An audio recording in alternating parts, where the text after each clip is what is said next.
In this episode, I sit down with veterinary behaviorist Dr. Hauser to unpack the hidden links between pain, behavior, and aggression in dogs and cats.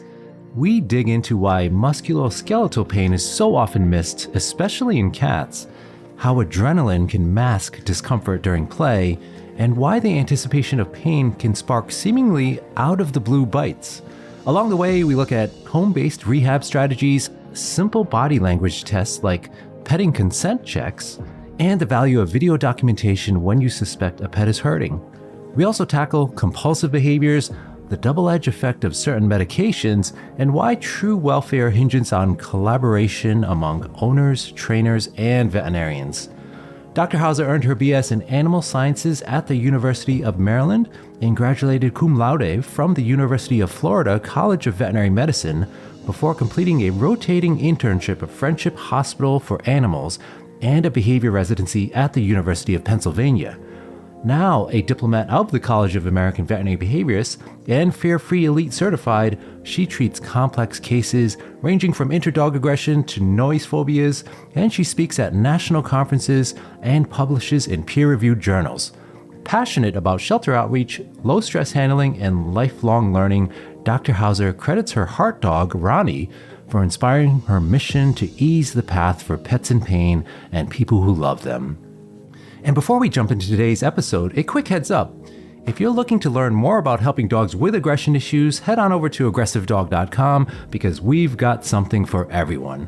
For pet pros, there's the Aggression in Dogs Master Course, which is the most comprehensive course available on aggression, packed with expert insights and CEUs.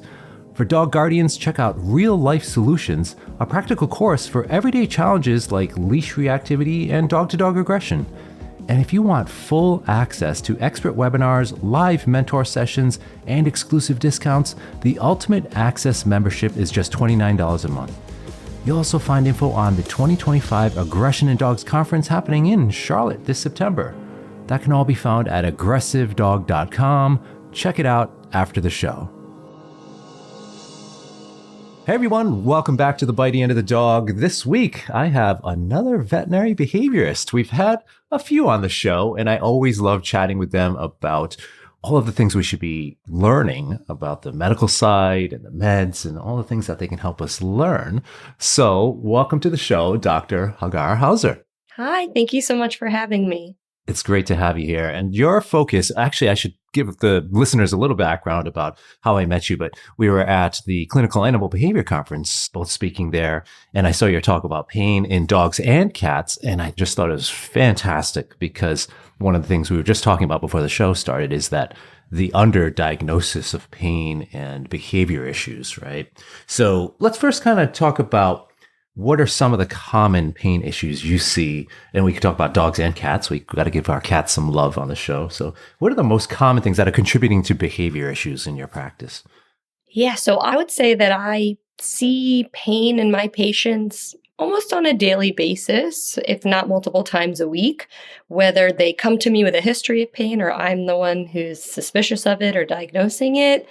The three most common ones would be musculoskeletal pain, so most often arthritis, but also cruciate disease, hip dysplasia, patellar luxations. And this is even in young dogs. I have a few patients that were diagnosed with hip dysplasia before they turned 1 year old. The second most common cause of pain, I would say, is gastrointestinal disease. So you think about inflammatory bowel disease is a common one. I have some with EPI or exocrine pancreatic insufficiency. And that is one that's a little bit of the chicken or the egg when a dog is having, especially diarrhea. Is it stress related? Is it the underlying disease? Is it both? Yeah. Sometimes they have these chronic conditions that are well controlled by, let's say, a primary care doctor or an internist.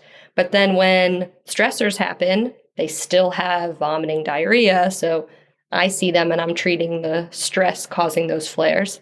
And the last, most common one I would say is the dermatologic issues. So our patients with allergies, a lot of them, it also is a little bit of the chicken or the egg where, especially when you think about one of the displacement behaviors dogs and cats have is self-grooming. So they'll lick themselves because they're stressed and then they're causing infections and more pruritus. And then they have to treat the flare, but then they're also itchy because they have underlying allergies. And it's this vicious cycle. And I have patients where their behavior is really well controlled, but then when they have an allergy flare, they have a regression in their behavior. So very strongly connected. And there's actually a paper that came out in 2022 that showed that pruritic or atopic dogs displayed more aggression towards multiple different triggers. And I see the same thing in my patients. Outside of those more medical reasons, I've also seen pain due to procedures being done by veterinarians that they have to do. So let's say they're trying to do an examination of their ear, but they have an ear infection and it's very painful. That will cause aggression. And then also some pain due to aversive tools that have been used before. So, when the pet parent's trying to touch around their head and they have a history of prong collar use, I've seen them develop an aversion and develop into aggression. But from the medical side of things, I'd say the musculoskeletal, gastrointestinal, and dermatologic are the most common. Would you see the same in cats as well? Or are they a whole different category? Because I'm the first one that will admit I don't know much about cats. I have a cat and we have a peaceful coexistence, but I don't know much about the medical side of cats. So tell us more about, maybe some of the top issues with cats as well. Yes, I love cats. I have 2 of my own as well. And I feel like from both a behavior standpoint, but also just purely medical, they are also underdiagnosed. They're not seen enough by veterinarians. And that's because it's very stressful to bring your cat to the vet. And so to then bring them to a veterinary behaviorist or a specialist is asking a lot of them. Yeah. But when I do see cats, yes, I would say it's actually the same things. Musculoskeletal disease, and I will say osteoarthritis is also very underdiagnosed in both dogs and cats. So in cats, there's some pretty good research to show that cats over the age of 6, at least 60% had arthritis in one joint, 50% in more than one joint. And then once they're over 14, it can be over 80% have arthritis. And then there were some that showed that even young cats, up to 20% of them can have arthritis. The same is true for our dogs. I will say there was a paper that showed that dogs between 8 months and 4 years of age, 40% had arthritis in at least one joint.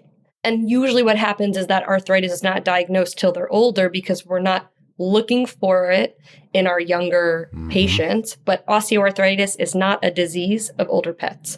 So that's my soapbox on arthritis. Yeah, but for cats, they absolutely can have it. They're very subtle on how they show that. So it's the cat who used to jump from the floor to the counter or the windowsill, and now they have to jump to a chair before they go to the windowsill. So these really subtle changes, or instead of just jumping right up, you can see them thinking through it and hesitating before they make that jump up.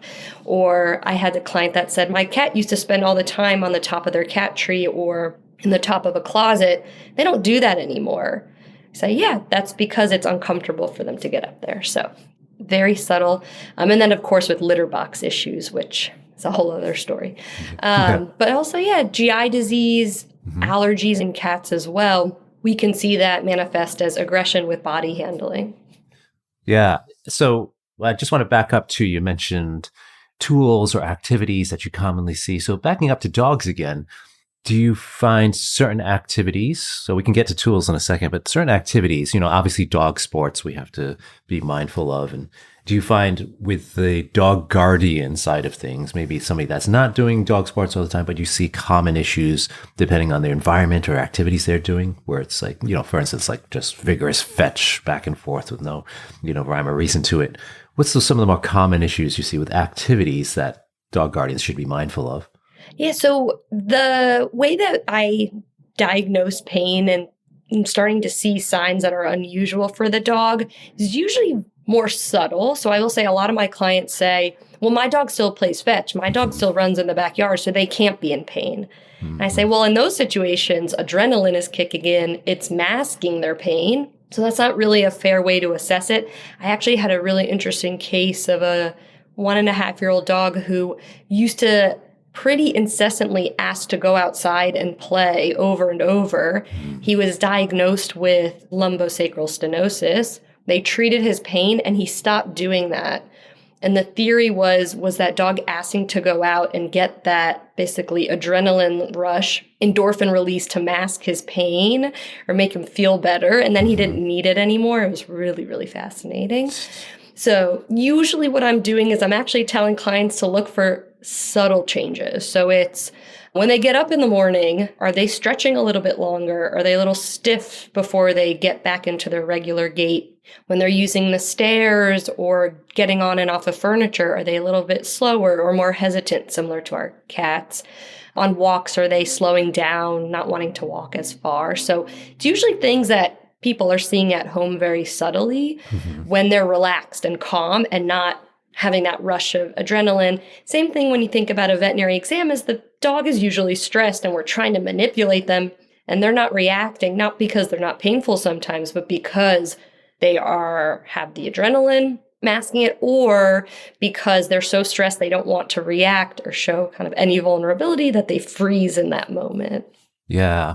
I just turned 50, so I can relate to mornings. I'm getting up very slowly, more slowly than I used to. And then, of course, when you get to the gym and you warm up, you feel much better. You feel loose. You're getting able to jump and do things that you wouldn't do first thing in the morning. So definitely can relate to that. Yeah. So let's talk about some of the equipment people might use, like front clip harnesses or head halters and things like that.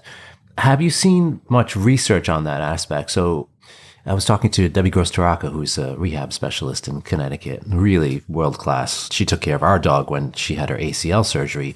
And one of the things she saw was common issues with dogs coming on head halters, with the ones that sort of continue to pull and they're just pulling and their head is kind of off to the side as they're pulling. So have you seen those or some common issues or even some research on the different types of tools, front clip harnesses, types of harnesses, those kind of things?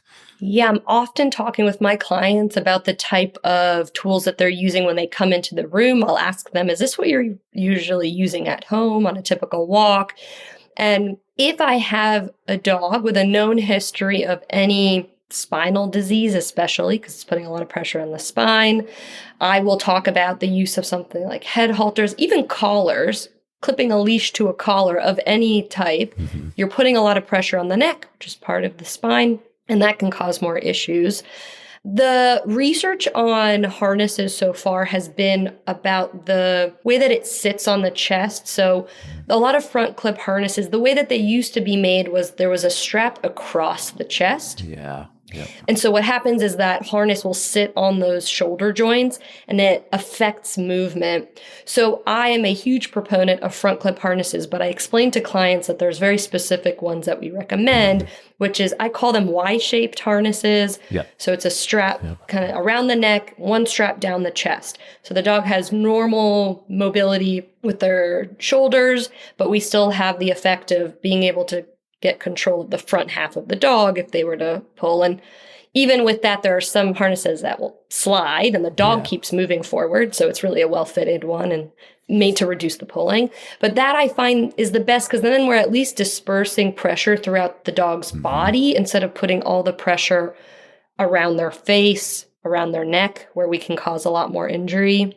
I had a dog who I tried a head halter with him, and instead of lunging forward, he would just throw his body towards the trigger. So I feel like it was even more harmful to him in that way. So, depending on every dog, there's different cases. I have some that the client only feels safe walking their pet with a head halter and the dog is desensitized to it. But I do really encourage the use of equipment that disperses pressure just so we're not putting too much pressure on one point on the dog. Yeah. Do you want to give a shout out to any particular brands of harnesses? So I'd say the three most common ones I recommend to clients are the Blue 9 Balance harness, the Pet Safe 3-in-1 harness. The Freedom harness can fit well for some dogs, but some dogs I see it sitting on their shoulders. So that more so depends on their conformation, but they have the velvet on the bottom, which for some of the shorter haired dogs, that's been a benefit for them. Yeah. Those are the top three on my list too. So we're in great. agreement there. So in a perfect world, I'm assuming the best option is a dog really well trained to loose leash walk on a rear clip harness in terms of structure and joints and mobility and things like that. Yeah. If you have a dog where you're not worried about pulling, you're not worrying about reactivity, a back clip harness is a great option. It's just I'm a little biased in that I don't see dogs that are calm on walks and aren't pulling and stressed by something. But yes, absolutely. A well-fitting backlip harness is a great option too. Yeah. Yeah. I'm in agreement with you there as well. Yeah. Unfortunately, we don't see as many dogs that are going to be okay on a rear clip harness, especially for the client side of things. The human side, they have a tough time already managing their dogs. So that's what's going to work best for them for sure. Yes. So let's get into, so we have a dog that's in pain or a cat that's in pain. And obviously the common triggers are somebody reaching out, trying to pet the animal, or as you mentioned, somebody reaching down towards a collar or anything like that. We see often pronounced or overt aggressive responses because it's often, if a dog or animal or human is in pain, I feel like it's a more explosive response in some cases, may not always be. But what are some of the common triggers, besides just, reaching out and petting? So like walking by a dog bed, for instance, or calling a dog off of bed when they don't want to get off there, those kind of little more subtle cases. Yep, those are some good examples. So we always think it's going to be touching the dog themselves that triggers pain, and that's why they react. But it's even the anticipation of pain in how we might interact with them that could trigger aggression. So exactly, if they're resting and we walk by them or we're trying to get them off, they think it might hurt getting up, so I'm just going to go ahead and tell them I don't want to move. Sometimes it's putting equipment on the dog. I had a dog who unfortunately was diagnosed with lymphoma in his spine. And anytime they tried to put a harness on, he would snap at them because it was painful when they tried to do that. And it can go back to not even putting it on, but picking it up. And then they say, oh, I know what comes next. So then they'll react to even seeing their pet parent interact with something like that. I also find that child interactions tend to trigger it a little faster than adults because children are unpredictable and they run and they yell. And I have a toddler and I can totally relate that it's very alarming and startling. And so dogs are a lot more likely to be on guard in that situation. But absolutely, we can see that quicker escalation for a dog that might usually growl, bare their teeth. Now they are going from laying down to lunging, snapping, and biting. And to me, that is an indication to look for pain. If I have a dog who has no history of doing that before and suddenly they're lunging to bite, I wonder if there's something going on physically with them. Yeah. Well, how about the cat side of things? Is similar in terms of the triggers? With cats, I would say a lot of it is body handling for them. I guess we don't have to do as much manipulation when it comes to them, unless you are the awesome pet parent who has harness trained their cat and is taking them out on walks and doing more exposure. And cats generally are good at separating themselves. So if they don't want to be bothered while they're resting, for example, they are good at kind of putting themselves in a place where it's easier not to do that. They like to go up high. So if they're not physically limited to do that, they can help separate themselves versus some of our dogs, they don't want to be touched, but they want to be near us. And then it can be harder for them to regulate that decision of, should I lay near my person and potentially it'll hurt, or do I go and completely separate myself? And this is a generalization. I have dogs that do separate themselves, and I'm always happy for them to do that if they're in pain. But I think that with cats, they're better at moving themselves away. And usually it's the human that's not picking up on it and interacting with the cat more than they might want to. Yeah. Yeah. So talk about that kind of dog you were mentioning. And this I've seen quite a few times over the years. Do you hear the comment, oh, he wanted to be pet. He came over to me, sat on my lap, and I was petting him. And then after about 30 seconds, that's when he turned around and snapped at me. I don't get it. Like he wanted to be pet, right? And so we have to explain sort of the reasons for it. But what do you see that commonly? And what is the typical response you give to clients with that? Yes, I see that a lot. Part of it is body language. So a dog approaching is not a solicitation for being touched in and of itself. I say the same thing for sniffing. A dog sniffing somebody is not asking them to pet them. It is they're just trying to get some information about who they are. I want the nudge, the lean in, I want loose body language. So I think that's part of it. But also sometimes a dog really may want to be pet and they're coming and they're loose and they're wiggly. And then the person starts to pet them. And then after a few seconds, there's the snap bite.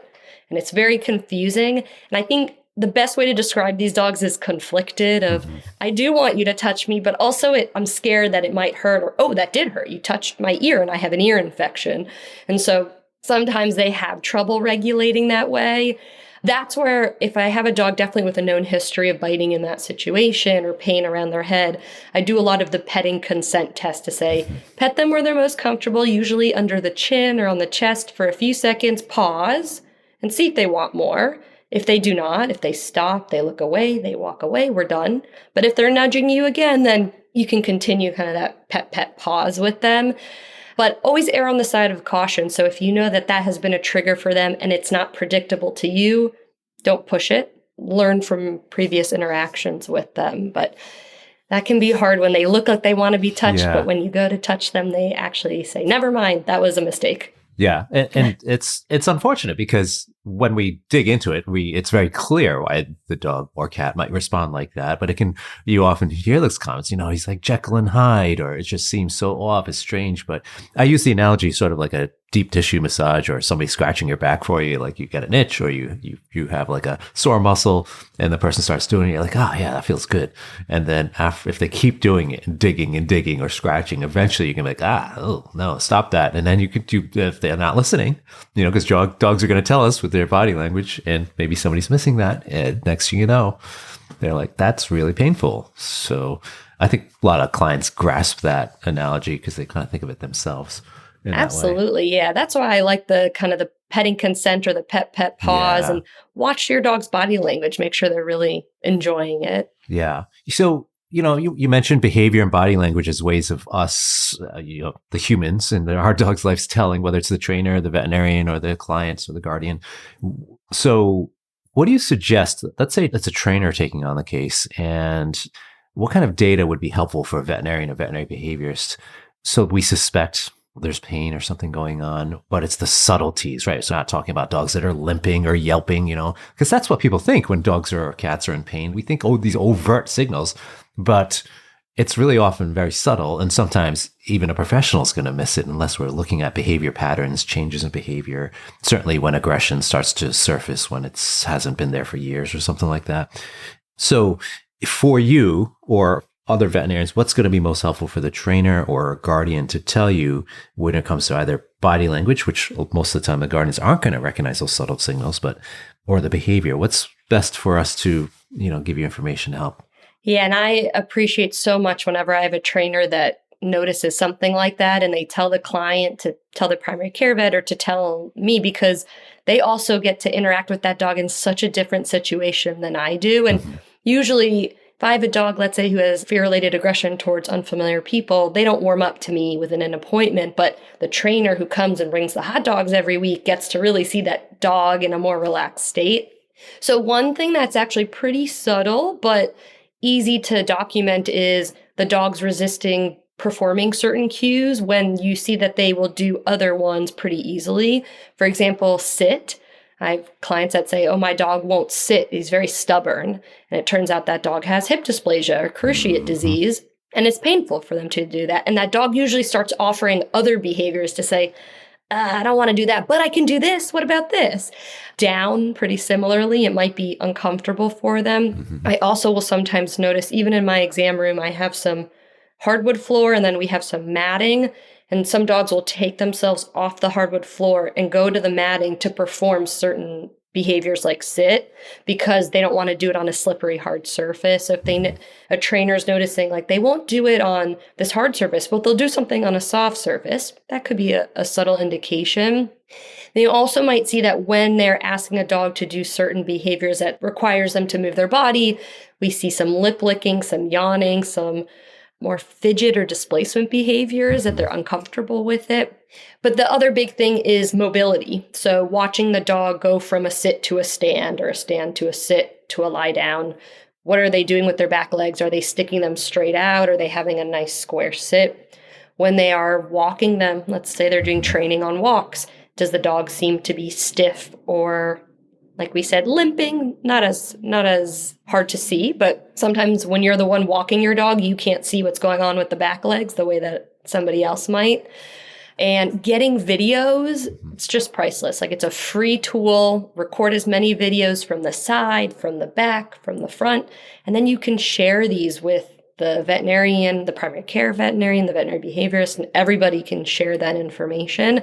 This is something that I tell clients to do, is get some videos of your dog moving around at home and send them to me, because that is the easiest way for me to see those subtle changes. Yeah. And that takes a trained eye. It's because I got into this whole thing with the human movements and, from when, again, me getting older, just wanted to get more mobile and was getting more aware of, things that I could do to help myself be more mobile, but also things that it could be damaging.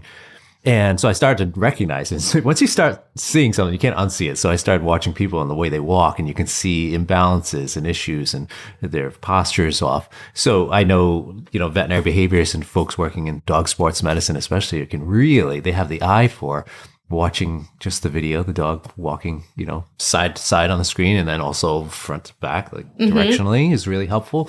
So yeah, it's fascinating to see that. I think it's really cool when somebody can pick up on, like, I see a little subtle issue with the gait there or something.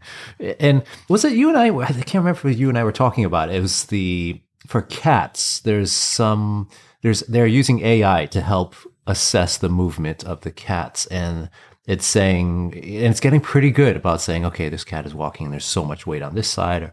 And I know they were looking at it for dogs as well. Was it you and I talking about that, or have you heard about that? I have heard about it, but I have one of my cats, I think, has an abnormal gait. So I've started submitting his videos to the AI reader. So I've heard of it, but I'm not sure if they have any data yet on the results. It's exciting. I've been actually talking a lot about that this season, is AI and technology and how we're going to be able to use it as in both behavior work and, of course, what you're doing with assessing for health issues. So we'll see. We'll hold our breath patiently and be also a little bit worried at the same time, but I think it's going to be super helpful. I was talking to Chirag Patel about, like, the monitors for your heart rate variability, and same thing. We could start looking at that for dogs and saying when they're having a stress day and all those things to help us understand their, how they slept, how they're doing, how are you feeling today, right? Especially with this topic, right? With pain, and think about a dog that's been super stressed because they have been in pain all day. A lot of those biological markers will help tell us, inform us of being like, this dog has a tough day, so today we should take it easy. Maybe you shouldn't take the dog to the dog park today, right? Those kind of things. So let's slide into talking about treatments, right? So how can we help these dogs and cats? So obviously you've got pain meds and things like that, but let's talk through that, and then what are common things, and then we can talk about maybe the physical rehab side of things. And then we could talk about what we can do at home as trainers and behavior consultants and guardians. So you want to start with the med side? Like, what are common things? Maybe even talk us through the pain med trials for someone. We're just trying to see if the dog is in pain. We do the pain trial. So have at it. So for ruling out pain, sometimes all we have are pain medication trials. I will often recommend, you could see an orthopedic surgeon, you could see a rehab specialist. For various reasons, I do get resistance from clients, whether the dog has significant fear or aggression in those situations, whether it's cost, whether they've gotten to the point where they say, if you can't fix this, I'm not ready. I'm not willing to do anything else. So the most cost-effective and a quick way to rule out pain is a pain medication trial. And there's different ways you can go about it. So the way I like to think about it is you have your NSAIDs, your non-steroidal anti-inflammatory drugs. So in dogs, you might think about something like carprofen. In cats, there's Onsior. And these treat acute inflammation. So most of the time you think about it, if the dog kind of runs and they tweak something and they just need to reduce acute inflammation, that's when it comes out. But it can also be used in a pain med trial. The other kind of pain that I see more frequently is what I call chronic, low-grade neuropathic pain. So it's kind of that low-grade simmering pain that there isn't an acute damage to the leg, to a joint, but it's more so like osteoarthritis, where you can feel it on a day-to-day. And that one is a lot more subtle and harder for pet parents to point at because it develops more gradually. So you can do an NSAID trial where they get it every single day. Sometimes we'll do it for a month to really give time for it to have its full effect and for the clients to have enough time to really observe whether it changes their dog's mobility or their behavior or both. I tell my clients to kind of look out for any changes because sometimes they don't think that their mobility is any different. But then after they're on the medication, they say, oh, my dog's more playful. I didn't realize that that was something that they were struggling with. And then for more of that neuropathic pain, so if I have a dog with, we know or highly suspect osteoarthritis, I'm usually talking about something like gabapentin or pregabalin or amantadine, where we're trying to target that pathway. And sometimes we'll do a combination of the two. I talk to the client, I say, listen, if you want to do both, if you want to kind of throw everything out there, we can. If you want to be a little more scientific about it, to say, I want to know which one will help my dog, you can also start with one at a time. Something nice about gabapentin and pregabalin is that while they treat neuropathic pain, they also do treat anxiety. So if you have a client that's like, I just want to hit both of those with one medication, that can be a really nice option from that standpoint. And then you might go down, depending on the severity, there are things like injections that they can receive. So for osteoarthritis, there is Librela for dogs, Solensia for cats. Some of patients that have more severe pain will go to neurologists to have more injections done with things like ketamine and that kind of thing. But I think from starting point, going for those oral medications is a good, easy way to get clients to buy in to say, all right, let's rule out pain first. Yeah. Any side effects that we should be aware of in terms of, especially when it comes to behavior? So potential for increased aggression with any of these meds or considerations to look for or be aware of? Oh, that's a good question. So for non-steroidal anti-inflammatories, I'm not worried about behavior side effects, more so GI side effects. You have to look at the kidney functions, liver functions. For gabapentin and pregabalin, I mentioned, they also do reduce anxiety, and any medication that affects behavior has the potential side effect of increased anxiety. I tell my clients, no matter what I prescribe, that is a potential side effect. Not very common with gabapentin and pregabalin, though. Yeah. And then with Librela and Solensia, from what I have heard, behavior side effects are not expected with those. So generally, from a behavior side effect profile, they're safe options. Yeah, good. I was talking to, I think it was Dr. Pockel a few years back, and we were talking about Apoquel and one of the very small side effects or lesser known side effects to Apoquel. So we're talking about skin issues, and Apoquel can be used to treat some of those skin issues and the potential for increased aggression in some rare cases. That was a few years ago. So any updates on that or what you guys are seeing? That's still true. It's not common, but it's definitely observed. And I've had cases where the dog is started on Apoquel, aggression develops, the medication is stopped, and the aggression stops. So it can be a very clear presentation of it. You can also see it with Proin that's used to treat urinary incontinence. You can see it with some anti-seizure medications like phenobarbital. And prednisone. Yeah. So the steroid that is used to treat many things, that can also be seen with that. So unfortunately, there are some other behavior medications, but from the pain medication standpoint, we are generally not concerned with that. We're pretty good. Good. So we're going to take a quick break to hear a word from our sponsors, and we're going to come back and chat about some of the physical rehab stuff we could do and other things we could do at home to help our animals that might be experiencing pain. So we're going to be right back. Hi friends, it's me again, and I hope you are enjoying this episode. Don't miss the 6th annual Aggression in Dogs Conference happening from September 26th through the 28th, 2025 in Charlotte, North Carolina, with both in-person and live stream options available. Whether you're a seasoned behavior professional or just diving into this work, this is the premier event for anyone looking to deepen their understanding of dog aggression. This year's speaker lineup is packed with world-renowned experts including Suzanne Clothier, Kim Brophy, Trish McMillan, Chirag Patel, Sarah Fisher, Leslie McDevitt, and so many more. Topics span from cutting-edge research in behavior and welfare to hands-on strategies for working with aggression in shelters, veterinary clinics, and client homes.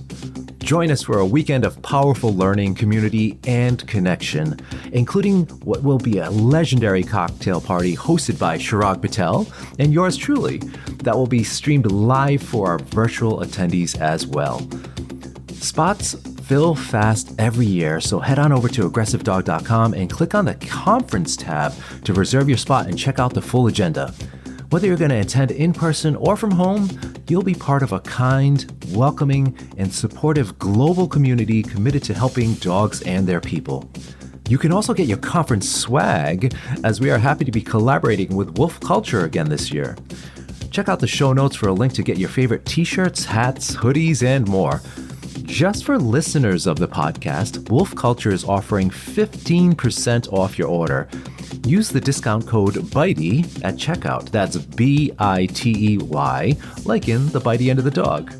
I also want to take a moment to thank one of our wonderful sponsors this year, Pets for Vets.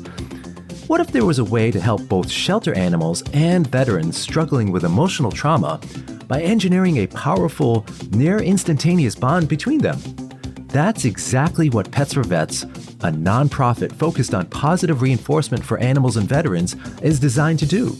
Pets for Vets' unique program model creates a super bond, a carefully crafted, professionally trained version of love at first sight that leads to a lasting connection between a veteran and a shelter animal. Because each animal is evaluated and selected to match the veteran's specific personality, lifestyle, and emotional needs, the result is a reciprocal, healing relationship. The organization, founded by Clarissa Black, is actively expanding its network of positive reinforcement trainers nationwide. It offers an incredibly rewarding opportunity for trainers who receive stipends, grow professionally, enjoy flexible schedules, and can live anywhere in the United States. Pets for Vets is also seeking new partnerships with animal shelters and rescue organizations across the U.S. To learn more or get involved, visit petsforvets.com. All right, we are back here with Hagar Hauser, and we've been talking about pain in both dogs and cats. We talked about meds right before the break, different types of meds that might be used. Now, what else can we do at home? So we have sometimes limited access to canine rehab facilities where they're helping with lots of, some places are world class, but unfortunately those are far and few between. So what do you usually recommend for your patients and maybe even the trainers that are listening in that they incorporate at home? Is it environmental changes? Is it just be careful with this or do this activity instead? What do you go to with that? Yeah, I love working with rehab specialists because I find that they can also diagnose pain a lot more accurately in the setting that they have, where depending on the location, but they can make it more low stress. There's treats involved. There's a lot of motivation and encouragement. They have a lot of tools at their disposal. They can do acupuncture, they can do laser, they can do underwater treadmill. So they have a lot of tools at their disposal. So if a client is willing to go down that route, I think that's an excellent option. It's not always possible. I mentioned I have some dogs that cannot be touched by unfamiliar people, so rehab would be very stressful for them. So some things they can do at home, there are some passive range of motion or even active range of motion exercises they can do at home if their pet parent will also let them do some body handling that can at least be prescribed by a rehab veterinarian. And then there are adjustments that clients can make within their home to make it more friendly. Let's say if the dog does have diagnosed arthritis or mobility issues, things like putting out mats throughout the house so that they're not walking on slippery floors, adding kind of a landing pad if the dog is jumping on and off of furniture so they're not hitting hard floor. Actually, for my dog, I found I put down a yoga mat next to our bed because when he landed, the traction prevents the slipping out from under him. And then steps. So if you have slippery steps, adding some padding to those can make a big difference as well. And considering even the day-to-day, like, is there food on the floor and is it hard for them to bend down to eat that? Can we elevate that? During training, the trainers can recommend things like, instead of tossing treats on the ground, can you offer treats from a level that's more comfortable for the dog to reach? And telling them, I don't really need your dog to sit and lay down, let's see what else we can replace it with. So can we ask your dog to touch before they eat or to look at you before they eat instead of always having to sit down? So modifying the plan depending on the dog's capabilities. Yeah. Yeah. I think whoever invented laminate floors was not thinking of dogs at all, because that's everything you're mentioning. I keep going back to like that slippery laminate floor, and that's in most modern homes these days. And it's just terrible for dogs. A lot of times they're slipping and sliding, and it's something you don't think about. But imagine if us as humans, we just had an ice rink for like our house, and we had to you can imagine how that's going to impact your joints and, how you feel like you're just tense all the time, slipping and it just adjusting for that kind of surface. Absolutely. Yeah. Yeah. Okay. So we talked about some environmental changes there, some things that trainers can do.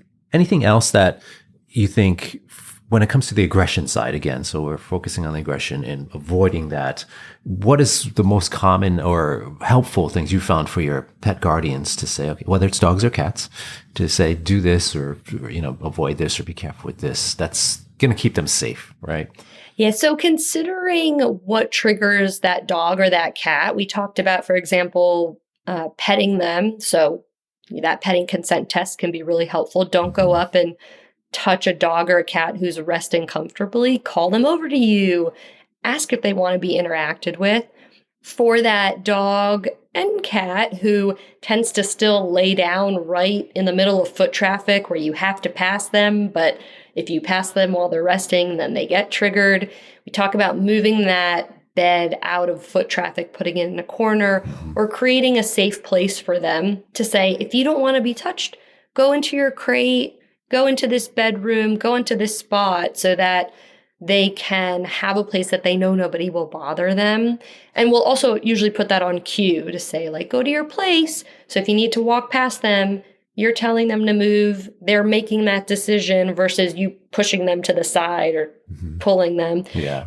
Like what you said, if you're approaching an animal on furniture, if they're uncomfortable, if they're painful, then they might react negatively to that. With dogs and cats, my cats know the touch cue. You can say touch and call them off of furniture instead of physically moving them from there.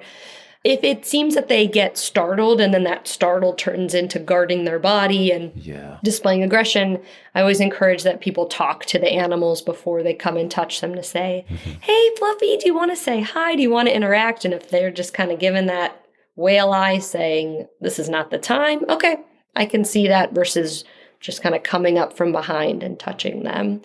And barriers. Barriers are your best friend with really many aggression cases. So especially if there's kids in the home, using those baby gates attached to the wall, using playpens where child is in playpen and dog or cat are on the outside of the playpen, ways so that the adult, the parent, doesn't have to constantly be on top of both of them, where there is some sort of barrier, because children tend to climb on dogs and pull on them. And those are all things that will trigger a dog to show aggression, especially if they have pain, even without pain, but especially with pain. Yeah, absolutely. So let's get into the weeds here a little bit and start getting into some of the complexities of these kind of cases. So, we talked about the chicken or egg stuff. Let's use a case like Apoquel, right? We have a dog that's got some skin issues and they're showing aggression towards people that try to touch because they're maybe, they're uncomfortable in their skin, so to speak. So the dog is put on Apoquel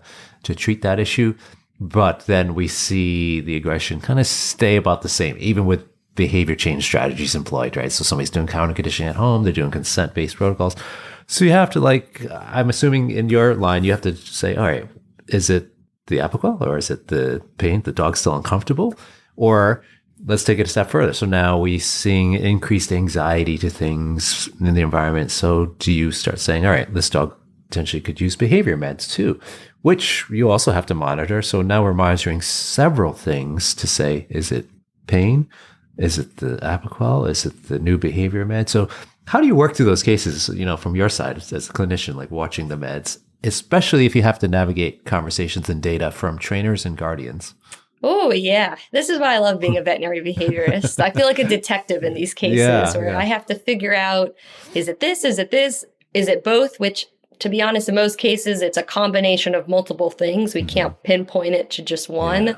As much as I wish I had cases where it turns out to be 100% pain, I treat the pain and it's over, that's pretty rare. Whether it's because they've already now developed negative associations associated with the pain, even though the pain is gone, or dogs with anxiety have a lower pain threshold, so they're more sensitive to pain, and vice versa. If a dog is experiencing pain, it lowers their threshold for anxiety, so then now they're more likely to react or be trigger stacked. So I think the dogs that I see and the cats that I see are a little bit more sensitive in both of those situations. And it's also hard because as a veterinary behaviorist, I'm usually not the first person that sees the dog or cat for that issue. So I'm usually getting 100 pages of medical records, I'm getting the trainer notes, I'm getting the client's questionnaire, and it's my job to figure out the timeline of everything, what has been tried, how has the dog responded to each of the treatments that have been attempted. It gets very complicated. And this is why appointments with veterinary behaviorists are long, especially for the initial consult, because there's a lot to kind of pick out. What I find is sometimes dogs and cats are put on medications and the client will say it didn't help or it only helped a little bit and something will be stopped and then another medication will be done. And that will happen over and over to the point where I meet dogs that have been on 5 behavior meds before they've met me. And I ask the client, I'm like, well, it was a low dose. Did you see anything? And they say, I don't know. I think it helped. And we're trying to kind of figure out, was it the dosing was wrong, or was it that the prescribing doctor didn't really know what questions to ask the client to know if the medications were helping? Or if there's a pain component, let's say they were put on pain meds and behavior meds at the same time. So I will say every case is different, and every client is different. So I meet clients that sometimes are at the end of their rope and they were like, I want you to do everything at the same time, and I don't care if I don't know what's helping my dog, because as long as they're better, I'm happy. And then I have the clients that say, I want to be as systematic as possible. I want to do one thing at a time. So it depends on the severity of the case. If it's a case where they're considering behavioral euthanasia, we're doing everything. There's no question. But if it's something that they say, I'm willing to work through this, I feel sick, this is a safe situation, then we might be more systematic about it. A lot of behavior diagnoses really are after you exclude medical diagnoses, so kind of medical diagnoses of exclusion. So if you have a dog or a cat with behavior changes, you should be doing a medical workup on them, no matter what, before they even get to the veterinary behaviorist. But sometimes that's not the case, and I'm the first one to say, has anybody done an orthopedic exam? Has your dog had any thorough blood work done? And we have to start with everything at the same time. So I guess the real answer is it really depends on every case. Yeah. And it can get very complicated. But I will say a lot of my clients are open to trying a lot of things because they've reached out to a veterinary behaviorist and willing to go down that route. And if you are a primary care vet where you feel like I am so deep in this case and there are so many things going on, if you have the ability to refer to a veterinary behaviorist, it's totally fair to do it at that point because it gets very complicated. Yeah. I don't know how you guys do it. The time consumption, the time commitment it takes for one case, so thinking through that, it's sort of like you were saying, just like you're a detective on a crime scene. It's like you have a lot to pick through, all the evidence, all what's been tried. And a lot of times people have tried a million things with a million people, a million trainers, a million vets. They've tried a lot of times before they get to you. So you're sifting through all this information that could take like hours of time. And then, you're expected, okay, what about the follow-up? What about the training? What about the behavior change? Do you have a trainer on staff or a tech on staff that does behavior? It's like, it's a lot. And then some of you guys do university work and teaching and research. I'm like, forget it. I'm like done. I'm like, I clocked out just hearing that. So yeah, hats off to you guys, because you guys really, every vet behaviorist I've met is just really amazing in how they are able to do so much in such little time. Thank you. Yeah. So let's dive a little deeper into some of this geekiness here and think about how dogs or cats experience pain. So one of the common things you hear is, dogs or cats, especially cats, can mask pain really well. They hide it.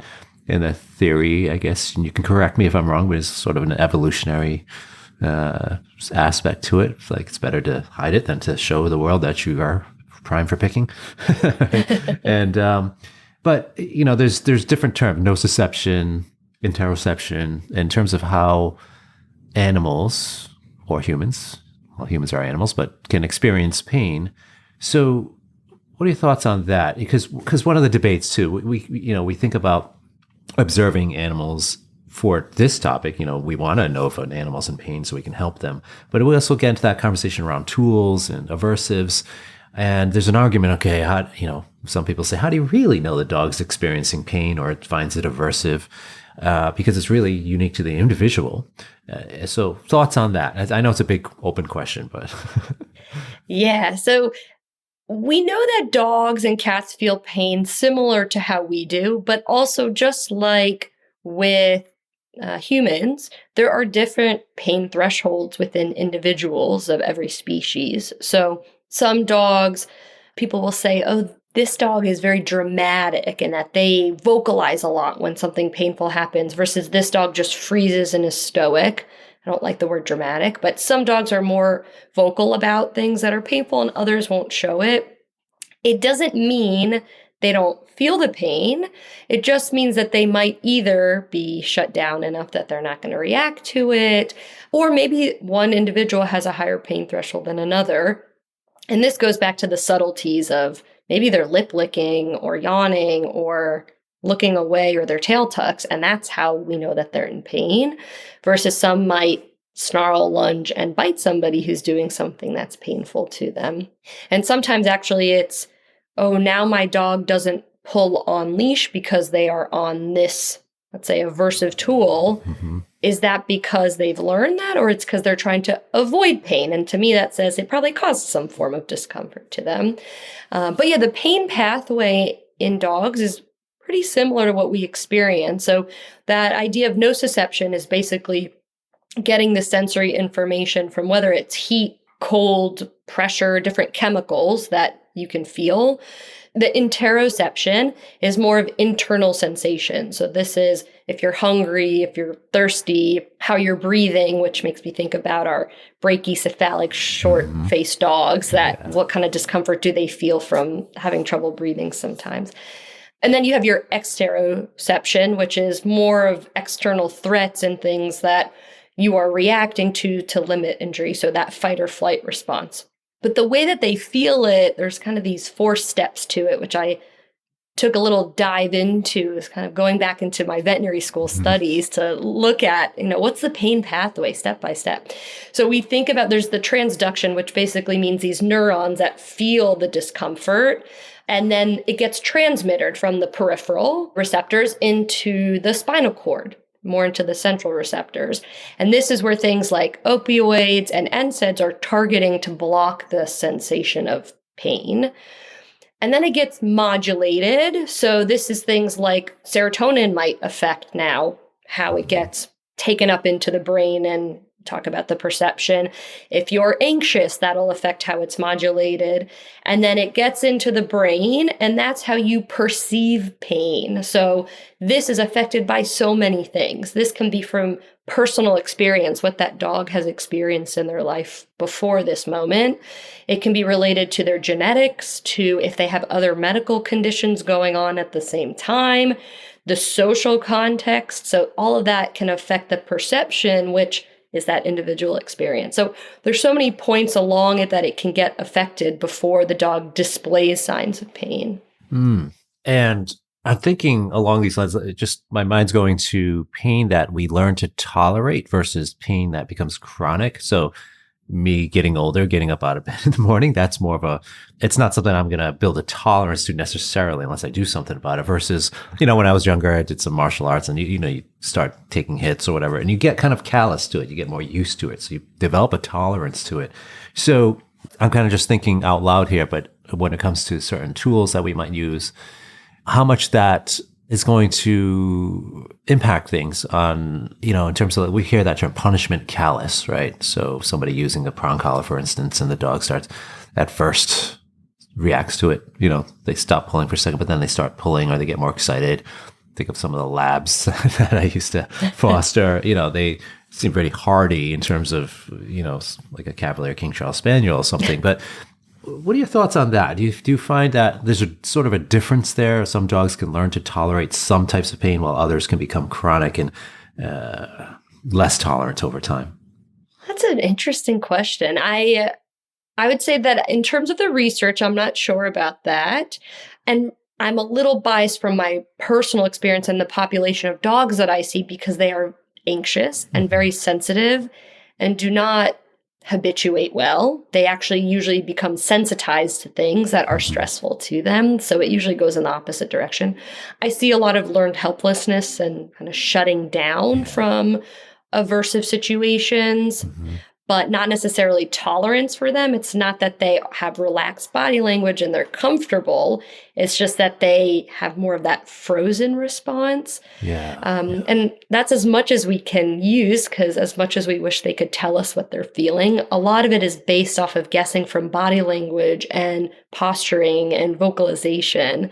So I always go back to, well, does that dog look relaxed? Because I see dogs that are told to be, they do great or they're fine with, this training. And I see pictures and videos and I say, well, I see 10 different signs of stress in this video. So what is your definition of this is fine or what is accepted or tolerable? But from the more biological level, I'd be really interested to see if there was more research on that. Yeah. So, and you mentioned anxiety as a byproduct of pain, especially chronic pain. Now, when you start looking at, we talked a little bit about behavior meds, but let's talk a little bit more about those combos of when you're treating or maybe you can think of a case that you've worked on lately where it's been somewhat complex. You treated some pain, but because of the chronic issues, you've had some GI stuff going on. Is it stress? Is it the meds? And then you have to bring in behavior meds. Can you think of any cases recently that are top of mind for you that are somewhat more complex in that regard, that you had to really navigate things? I had one case that it wasn't a classic presentation of pain. The dog actually came to me for conflict-related aggression, so aggression towards the pet parents, and she was about 2.5. She was a rescue mix. And she also had aggression towards veterinary staff, some resource guarding. And then they just kind of mentioned she would check her hind end. She kind of looked back at her hind end. They didn't know what to think of it. Was it a fidget displacement behavior? Was there some anal gland disease going on? And so I started her on fluoxetine. She had been on gabapentin, but they didn't really think it helped. So we tried to wean it off. When we started the wean, they said, oh no, her skin is twitching more. She is more anxious. She's more arousable. When we brush her hind end, she is yelping now. So it was very subtly helping from that point of view. So we said, well, let's try a nonsteroidal anti-inflammatory and joint supplements, which we haven't really gone down that path yet, but I'm a huge proponent for joint supplements. Most dogs should really be on them. And then she became playful and she started asking them to pet her more, which they hadn't seen before. But she still was looking back at her hind end. She kept doing that check-in. So the suspicion was, does she feel something that we don't know what it is, but she feels it, some neuropathic pain? We talked about, well, where do we go from here? Do we go to a neurologist and get an MRI done? Do we see a rehab specialist? But every path led to nobody is going to be able to touch this dog awake. So rehab really wasn't an option for her. If they do an MRI and they find something, is that going to change what we do? Not necessarily. Really, we're going to pain management. So then I added amantadine, which also helps treat neuropathic pain, which helped even more. So we kind of had to go down this path of treating things with different medications, and we kept seeing behavioral improvement. But even still, she's doing much better much more tolerant of being touched, showing a lot more warning signs if she's uncomfortable. But she had an incident where she was kind of jumping on her hind legs, playing with somebody. They went to get the toy from her. She yelped and she bit. So it's, as much as we can do to help control her discomfort, we can't get 100% control. And it's also kind of been her go-to responses when she's uncomfortable to kind of snap at whoever's closest to her. Yeah. It's been really hard to work through. And it's one of those cases that remind me that, absolutely amazing pet parent. She is doing everything for this dog, but we often have some limitations of how much we can help each individual dog and how much we can really get the answer of what is it that is causing discomfort for her. Yeah. Sounds like very much a team that you have going with this guardian, which is wonderful when somebody's invested that much and really taking their time to go through the steps and the process of it. Because that definitely sounds like a complex case with lots of variables. Can we talk a little bit more about the dogs that, check their hind end, or maybe some of these compulsive behaviors we might see? So pain related, tail chasing, or phantom limb syndrome, or excessive licking, those kind of dogs where, what do you do there? So do you feel like sometimes it's, again, that chicken or egg, the behavior issue? So, because it has me thinking about, when we observe dogs around the world, we see a lot of these free roaming or street dogs where we don't see that tail chasing, flank sucking, compulsive behavior. It's rare, if ever, because so you have to think about how much our modern society's, environment has played a role in that. But so you see these compulsive behaviors start to surface, maybe shadow chasing. That's not always necessarily pain related, but like, let's go with the tail chasing, or we remember that video that was surfacing, that dog that's sort of biting at its hind leg when it had a bone.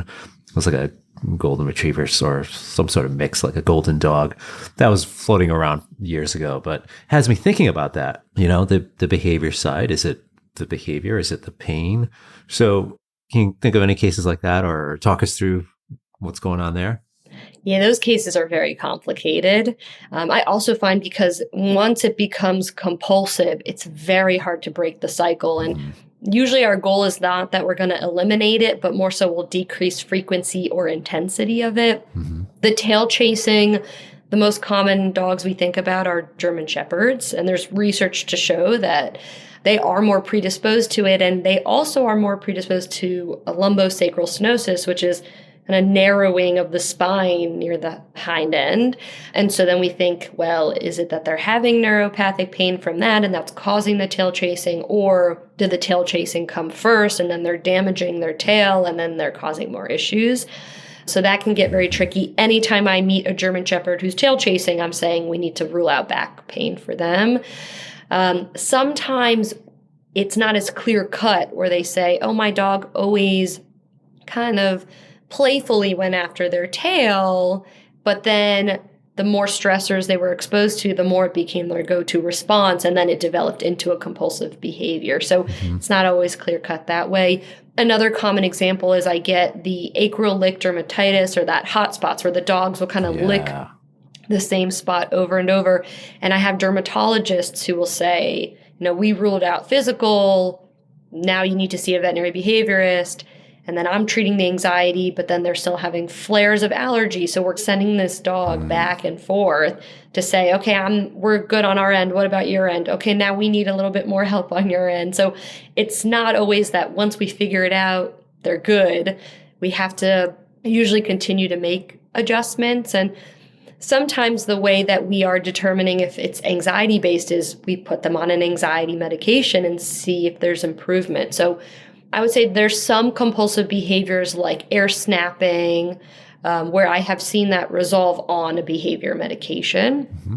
But when it comes to more self-mutilating type compulsive behaviors, they're a lot harder to get control of, because once they do make contact and they hurt themselves, then you're treating the pain from that injury, and then it kind of becomes this really vicious cycle. So usually it's a veterinary behaviorist who's working very closely with another specialist where we're trying to target both of those at the same time. Yeah. In terms of the medication, if you want to touch on that, is it let's say it's a compulsive behavior like bull terrier, tail chasing, or Doberman flank sucking, those kind of things, are we still seeing this same type of meds that they've talked about over the last few years? And then in terms of behavior, just increasing enrichment to help the animal, does that tend to be what's happening now?